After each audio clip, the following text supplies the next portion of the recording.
Tom Trbojevic was the 2021 Dally M medalist, the player almost no one could stop. Until the finals, that is, when the Storm and the Rabbitohs choked the life out of Manly and kept Trbojevic's involvement to merely a footnote. There's been plenty of focus on Trbojevic throughout the off-season, and on how Manly will have to adapt to the extra attention he will be given by opposition defences.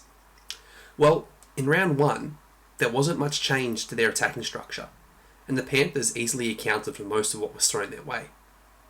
The concerning thing for Manly is they didn't have a lot missing. Only Josh Schuster was out from their starting 13, and he definitely adds something to their attack. But Penrith provided the blueprint of how to shut down the game's best attacking weapon. Let's get into it. So the basics. Penrith beat Manly 28-6. It was a fairly clinical performance from the Panthers, although they definitely left some points out there with a couple of disallowed tries and some clunkiness on the right edge. Sean O'Sullivan ably deputised with the injured Nathan Cleary, and he showed why the club from the foot of the mountains was keen to essentially bring him home. After all, O'Sullivan played his junior footy for Glenmore Park. Manly's sole try was a bit of hot potato on the stroke of half-time, which did involve Tom Trbojevic, but the real work was actually done by brother Jake with the floating offload, and then Kieran Foran showing his experience in counting numbers and positioning Tom nicely to send him into the backfield before Ethan Bullimore loomed in support and crossed on his club debut. The Sea Eagles are a good side. I'm not saying they're terrible, or even that they'll miss the 8, but as I said in the season preview, they need improvement across the board to be in the top 4 again this year.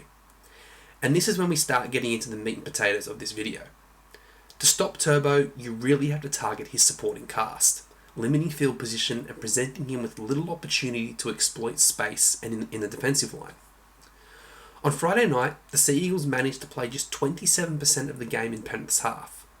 They also only managed to run the ball for 1,042 metres, in contrast to Penrith's 1,667 metres. The key to this more than 600 metre difference in yardage was through Penrith's kicking game. They targeted Jason Saab as much as they possibly could.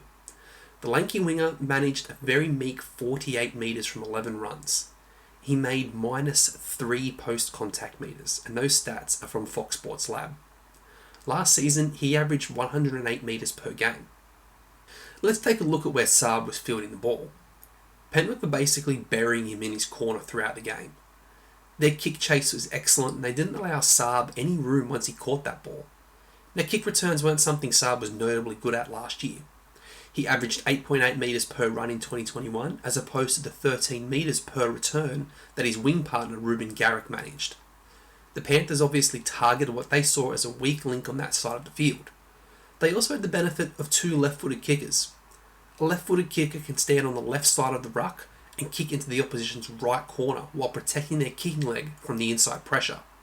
O'Sullivan's natural kicking motion was actually tailor-made for this game plan, and probably explains why there was such a focus on Saab's side of the field. After all, both he and the left-footed Luai would have been under more pressure had they stood to the right-hand side of the ruck and bombed to Garrick's wing. Let's take more of a look at some of the overall stats that showed the gap between the two back threes. Penrith's Dylan Edwards, Charlie Staines and Brian To'o combined for 584 metres in total. Manly's Trbojevic, Saab and Garrick only managed 264 metres. In fact, Dylan Edwards ran for more metres on his own than Manly's back three combined. That is not a stat you want to see if you're Manly. But it wasn't just here that the Sea Eagles struggled. They actually had some field position early in the first half. This is inside the first 2 minutes. Manly gets some early pressure, and on last tackle they head to their left edge, their very trusty left edge. Foran has 3 pass options here. He can turn Bullimore under, hit Brad Parker with a face ball, or sling it to Turbo out the back. He chooses Turbo as he gets pressured by Liam Martin. Penrith's defensive unit is not deceived and they don't panic. Their spacing is good and they actually have a defensive 3-on-2. Out of shot, hugging the touchline is Ruben Garrick. Staines, Crichton and O'Sullivan hold their positions and no one bites on the 2 decoys. And because Foran was pressured and he passes slightly early, Turbo gets the ball on the inside of Crichton's shoulder, which means he has to use up precious metres to get to the outside shoulder and cause Staines to panic. Crichton, though, reads the situation and calmly closes the distance, taking Turbo one-on-one and ultimately getting the rest of the defence involved. Now, there could be a criticism of Garrick here being too deep and unable to take any advantage of a possible offload, as Crichton tackles Turbo. But the Panthers are streaming across in cover defence anyway.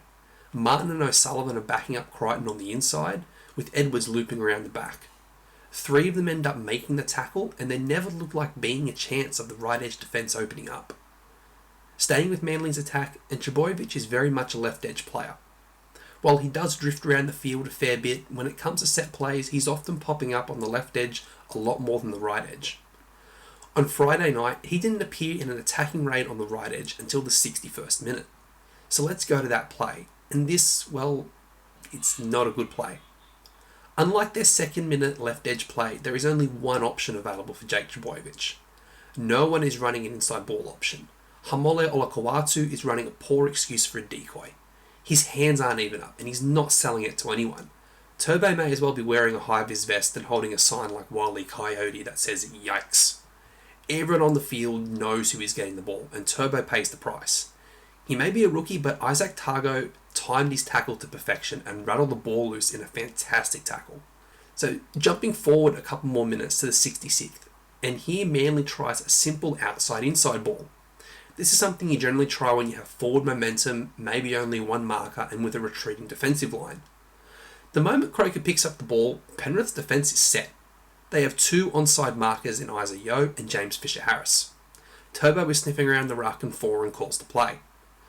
Foran gets the ball and immediately telegraphs where he is going. There's no look to the outside. His body shape indicates he's going to turn the ball to the inside. Now, this can still be dangerous if the markers aren't pushing across to close the gate and protect Liam Martin's inside shoulder. Turbo is a big, elusive body that can be hard to handle. But Fisher-Harris isn't having a rest. He's herring across the field to close that gap and prevent any sniff of a line break. The Penrith prop does his job, and he's there to meet Turbo as soon as he gets his hands on the ball before riding him into the ground. Fisher-Harris ends up doing such a good job that with the help of Liam Martin, they win the ruck, slowing Trbojevic right down and taking any momentum out of the Manly set. The Panthers' game plan is good, and it's well executed. They're the best defensive team in the competition, and they shut down 2021's most potent attacking weapon. The Sea Eagles are still good enough to beat plenty of lower place sides that lack such a strong kicking game and defensive organisation. But Manly are going to have to adapt if they're going to go further than last year and once again unlock Tom Trbojevic.